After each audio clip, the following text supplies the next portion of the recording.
Bom dia, boa tarde, muito boa noite, senhores aventureiros. Sejam muito bem-vindos à Taverna do Arcano. Eu sou Marcelo Saverneiro e hoje vamos aprender junto quais são os 5 dragões mais poderosos e o seu poder imenso de dominar e destruir universos. Então, sem mais delongas, deixa o like nesse vídeo, se inscreva no canal e vamos direto para a aventura.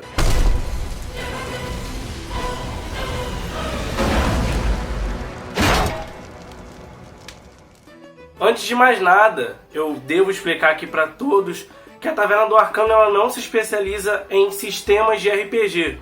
O sistema que a gente mais fala aqui é o Old Dragon porque ele é o genérico que pode ser usado para tudo. Mas em vídeos como esse comparativos eu não uso sistemas, porque cada sistema tem o seu método de dano, cada sistema tem o seu tipo de método de como é criado certos tipos de criaturas. Então eu não vou citar aqui coisas que sejam relacionadas a isso. Não, porque no livro do jogador, não estou falando disso. Estamos falando de dragões. Na sua magnitude, quais são os mais poderosos? E é disso que eu quero falar aqui agora. Vamos tirar todos os tipos de atributos de fora, a menos alguns que eu vou ter que citar a quantidade de dano, né, que um deles pode dar, porque Jesus amado, mas outros nós não vamos voltar para esse lado do sistema. Isso vai ser individual de cada um. O número 5º da nossa lista fica para o dragão vermelho, ou consideravelmente o tipo de dragão mais voraz, mais perverso e o mais maligno, que tem nesse tipo de escala de dragões que ainda não se tornaram mortos-vivos. O dragão vermelho, ele é um dragão que consideravelmente ele é o mais impulsivo, ele é o mais voraz e de longe não é isso que o torna o mais poderoso. O que o torna o mais poderoso nessa lista, sem falar do dano absurdo que ele dá, os poderes que ele tem como um mago de nível excelentissimamente alto, ele tem a certa mania de dominar certa parte do território. Ou seja, o dragão ele estabelece o seu domínio numa parte montanhosa e tudo que está ao seu redor ele considera dele. O dragão vermelho ele tem uma noção de quantas moedas e quantos tesouros necessariamente tem nos seus espólios. Então, até mesmo se uma única pessoa roubar uma moedinha, ele vai saber e ele vai querer que essa pessoa se entregue o tesouro ou entregue a vida junto, ou necessariamente os dois. Só que aí que tá, se essa pessoa não entregar, o que acontece? Ele sai da montanha fora, destrói tudo que está pela frente só para aumentar a sua fama e o seu status de poder no meio disso, para tu ver o nível que é essa criatura. Sem falar que esses dragões, eles leem a mente dos outros, ou seja, antes mesmo de atacar eles sabem o que tu vai fazer. Então, estrategicamente, nada se encobre dos olhos de um dragão vermelho. Se você usa um tipo de item mágico que o torna invisível ou faz uma magia com isso, foda-se, ele vai ler sua mente e vai saber de onde que você tá ali. Então não adianta fugir de um dragão vermelho, ele vai te achar onde quer que esteja. Sem falar que, numa escala de dragão vermelho, o dragão ancião deverasmente é tão poderoso que as pessoas da região devem tributos a ele. Isso mesmo, ele chega e fala assim: galera, vocês moram aqui na minha parte, na minha área, e por vocês morarem aqui eu vou cobrar imposto de vocês. Ah, como assim? É tipo a milícia, eu quero 30% de tudo que vocês ganharem em ouro. E de tanto e tanto tempo, a cidade ela tem que dar aquele montante de ouro para que o dragão não saia e destrua tudo. É um dragão que ele é muito usado em várias tramas de jogos, várias tramas de livros como O Senhor dos Anéis, por exemplo, ou até mesmo Dragon's Dogma ali. E é um dragão que ele é muito temido. Vale muito explorar ele para pôr no seu universo, até porque o dragão vermelho ele tem a habilidade de se transformar em humanos. Ou seja, pode ser um NPC como qualquer outro lá, e de repente, oh, motherfucker, nesse nível. Então, nada mais, nada menos justo que citar o dragão vermelho como 5º lugar nessa lista. Só fazendo um adendo aqui bem rápido. No livro do Old Dragon, um dragão desse ancião dá nada mais, nada menos que 24 D10 de dano a cada 1d4 turnos. Uma baforada de 50 metros.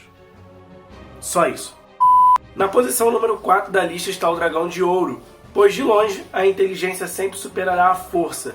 E os dragões de ouro são uma das hierarquias mais elevadas de dragões. Os dragões de ouro eles sempre estão ali para combater o mal. E eles sempre, né, fogem do que a gente chama de barbárie. Eles estão sempre ali tentando ser o mais diplomatas possível, os mais que conversam e etc, para que mantenha a paz. Então eles fogem da aparência do mal e preferem ser a coisa mais bondosa possível. E por que ele está na quarta posição, já que o dragão vermelho, olhando para esse lado impulsivo, poderoso, que domina tudo, parece estar muito acima dele? Simples. O dragão de ouro, por ter essa sagacidade toda, ele tem hábitos mais pacificadores do que o próprio dragão vermelho. Isso é, o dragão de ouro, existe uma hierarquia no meio deles, ou seja, eles têm um rei ao qual eles elegem no final dessa morte. Né? Quando esse dragão ele morre, existe uma democracia de voto para que um dragão seja eleito, e o título desse dragão é Vossa Resplandecência. Então, eles chamam o dragão dessa forma, e esse dragão ele vai arquitetar como vai funcionar e etc. Essa questão toda. Além disso, esses dragões sempre estão numa forma humana, até mesmo dentro do seu covil. Uma forma humana, uma forma animal, o que representa que eles não são uma figura hostil nem aqui nem na China. Ah, mas o que ainda é tão poderoso nele? Questão de democracia, isso tudo. Cara, eles são tão poderosos, mas tão poderosos, que existem dragões que vivem a vida inteira como monarcas. Isso mesmo, reis. O dragão, vamos falar que ele chega lá numa cidade e começa a fazer aquele povoado em volta e tal, fortifica-se uma cidade, é um rei. Ninguém sabe que aquele camarada ali definitivamente é um rei. Ele vai, tem um filho dragão, tem uma esposa dragão, tem um tio dragão, um primo, um cunhado, e vai fazendo uma família de dragões. Existem histórias realmente que dragões de ouro fizeram isso no meio da trama. Pra tu ver o nível. Ou seja, imagina uma cidade sendo protegida por dragões e sendo governadas por dragões. É esse o nível de inteligência que a gente está falando. A gente não está falando de um nível de estágio de um ser que ele é ardiloso, não. A gente está falando de um camarada que ele estrutura uma raiz toda para que ele tenha uma permanência de poder altíssima. Então você vê ali, por exemplo, não vou fazer com que as pessoas saibam que eu sou um dragão, beleza. Bateu 70 anos de vida, a gente finge um velório do cara, ele se metamorfoseia numa criança e tá ali o enredo todo novamente, cara. É um dragão fantástico e com toda certeza, imagina ele num embate contra o dragão vermelho. Seria uma guerra colossal. Vamos botar aí uns 4 dragões assim, porque eles são interligados. Então automaticamente ele não ia, não, vou lá sozinho contra aquele dragão poderoso, aquele ser das trevas. Não, ele provavelmente vai vir o bonde inteiro com ele. Ele vai chegar e falar, então, se você não fizer isso aqui, a gente vai fazer isso, isso, isso. O dragão vermelho obviamente vai olhar pra ele e vai falar, tá bom, só sai daqui morto. E eis que ali aparece um exército de dragões que estão interligados, que todos falam um com o outro, que existe uma hierarquia até de reinado. Os caras podem livrar o mundo da escuridão, pra você ter a ideia. É esse o nível. Tá lá o dragão vermelho, né? E eles são devotos em destruir o mal, então eles vão aniquilar o cara. Não tem muito o que falar sobre isso. Então o dragão de ouro tá na 4ª posição por conta dessa inteligência hierárquica gigantesca que eles possuem. Em terceiro lugar na nossa lista estão os dragões orientais. Os dragões orientais de longe são um dos mais poderosos porque eles têm poderes comparados a divindades. Os dragões orientais não são olhados como esse olhar europeu, que o dragão é uma figura maligna. Não, muito pelo contrário, existe até uma função filosófica do que há por trás disso. Dizem que está lá uma carpa, e a carpa que consegue saltar, né, ou seja, galgar os degraus do conhecimento acima da cachoeira, no final torna-se um lindo dragão. Ou seja, aquele que salta de obstáculo em obstáculo, nada contra a maré, torna-se diferente, torna-se um ser único, provavelmente vai alcançar um nível mental da divindade. Então, os dragões orientais eles têm poderes altíssimos. Então, não tem como eu falar automaticamente o que eles podem fazer, o que não podem fazer. Eles são muito parecidos com os outros dragões, ou seja, eles lançam magia, eles se transformam em animais, eles podem se transformar em humanos, mas eles têm um fator muito maior que isso, que é a divindade. Ou seja, tanto eu que estou narrando o RPG, eu posso pegar uma divindade e pôr nele, eu sou o dragão que representa a guerra e etc e tal, ele vai ter poderes respectivos com aquilo. Eu sou o dragão que tenho a essência da luz e por isso vai ter poderes respectivos àquilo, com uma noção de divindade, ou seja, o poder deles é muito acima, porque ele vai ficar exatamente no nível da compreensão do próprio criador dele. Então você vê lá o Shenlong, por exemplo, que automaticamente, se você invocar, né, com as esferas do dragão, ele realiza qualquer desejo. O nível de divindade daquilo ali é altíssimo. E você pode fazer isso. Não é uma limitação do mestre nisso. O mestre ele pode ser incisivo e falar, não, eu tenho aqui o dragão dos trovões e etc. E ele tem esses poderes aqui que assimilam ele a essa correspondência. Então, fica a cargo do mestre o que fazer. Ou até mesmo pode fazer a história, né? Exatamente como eu disse da filosofia. Camarada que foi galgando degraus do conhecimento e etc. Até que ele conseguiu alcançar a iluminação. E quem sabe ele alcançando essa iluminação, ou seja, ele transcendeu a matéria e viveu do espírito, ele automaticamente se tornou um lindo dragão, né? Pode ser um algo explorado, um rei, um sábio, ou até mesmo, né, aquele sábio que todo mundo pensa que é sábio, mas na verdade é um dragão encorpado ali naquela figura. É algo muito interessante que ultrapassa os limites de estatística e ele vai para a questão de interpretação de background. Então é super válido e com toda certeza eu recomendo muito para que vocês botem na sua campanha. Independente que seja oriental ou ocidental, é um lado muito interessante para se explorar. Em segundo lugar na nossa lista está os dragões de éter. Aí que está o nível de apelosidade, né? Você acha que um dragão vermelho ele é forte o suficiente porque ele manipula aquele reino todo e tal, ele tem poderes naquilo, né? Você acha que existe uma hierarquia forte o suficiente de dragões de ouro, bonito. E você acha que existe um nível de divindade num dragão oriental, show de bola.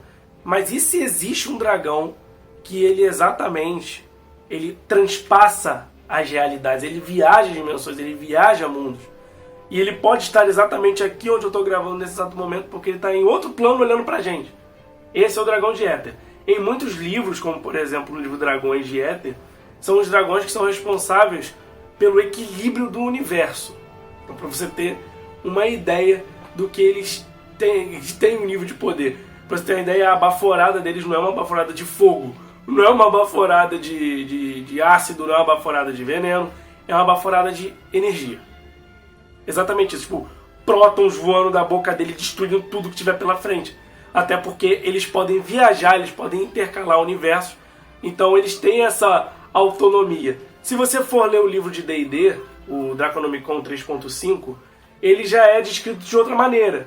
Ele é descrito como um dragão exímio, ladrão, furtivo, que ele viaja de dimensões, chega lá, pegou o que ele queria e some. Mas se você for dar uma lida em outros livros, até mesmo no Tormenta cita ele não fica só nessa questão. É um dragão que ele é responsável pelo equilíbrio de mundos, de planos, de existências. E o pior, ele pode olhar para a nossa existência e falar assim, cara, eles estão falhando em determinada coisa, vou lá e vou resolver, destrói tudo. Mas como eles não são caóticos, né, eles são bondosos, graças a Deus eles não vão fazer isso, eles vão trabalhar numa trama de evolução que possa ajudar o mundo e etc. Essa coisa bonitinha. Um dos dragões que a gente pode ter uma ideia, na verdade, é muito similar aos dois que você vai ver ali, é o Aurelion Sol do League of Legends. O Aurelion Sol é um dragão que forja estrelas, ou seja, ele auxilia na criação do nosso universo, né? E eu não duvido muito que se o League of Legends existir em outros planos, o Aurelion Sol com toda certeza ele vai conseguir ir pra lá. Porque se você controla o tempo, você controla o espaço, a gravidade, e você bifurca isso, você já pode ir para outra dimensão.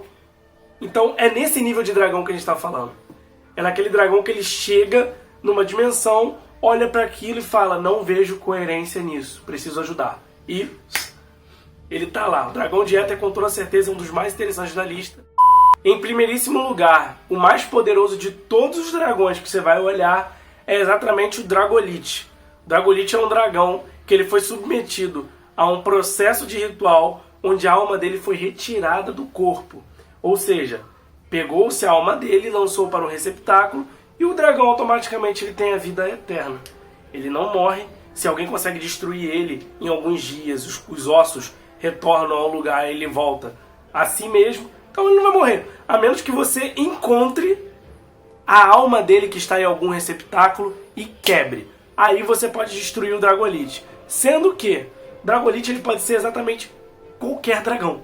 E nenhum dragão, pelo menos que eu saiba, chega-se ao ponto de submeter-se para ser um Dragolite. É muito difícil acontecer.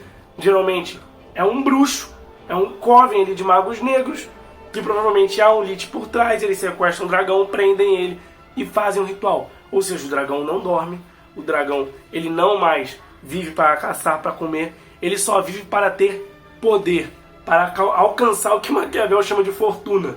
Ou seja, dominar os planos do lado de um feiticeiro bruxo que é poderoso pra caralho. Essa é a base, né, do Dragolite. E isso é muito mais além, porque se qualquer dragão pode ser Dragolite, bota um dragão vermelho aí, como um ser tão poderoso nessa trama.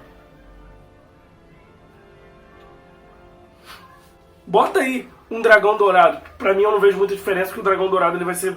Provavelmente vão caçar ele até o quinto dos infernos pra matar ele. Mas bota aí um dragão de éter, maluco. Ou seja, o dragão viaja todas as dimensões como um ser maligno. Ah, isso aí tem demais? Tem muito! Porque imagina um dragão de éter, ele pega a alma dele e fala assim, quer saber? Fizeram que o meu ritual, me virei um Dragolite, mas eu não deixei de ser dragão de éter porque sou eu, né?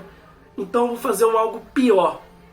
Ninguém jamais vai me destruir, porque eu vou pegar aqui o item que tá minha alma, foda-se, joga pra outra dimensão, ninguém nunca vai achar isso.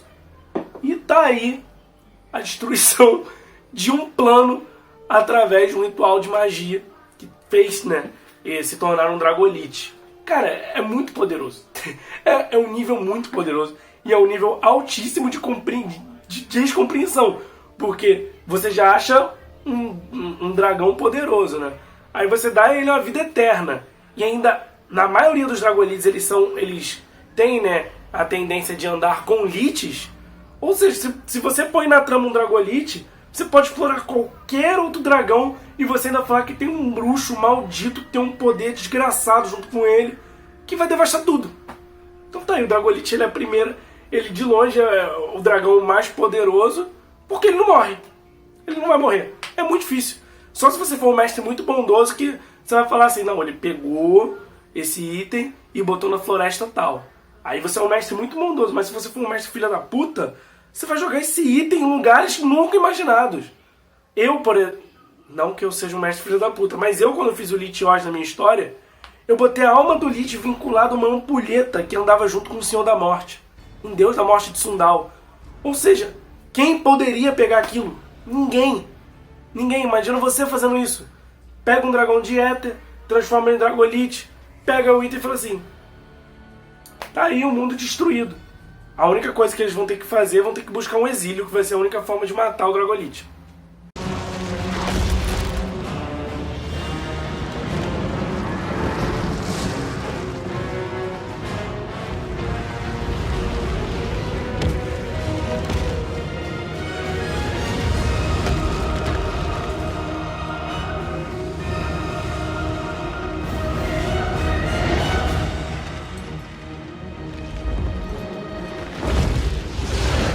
E morreu.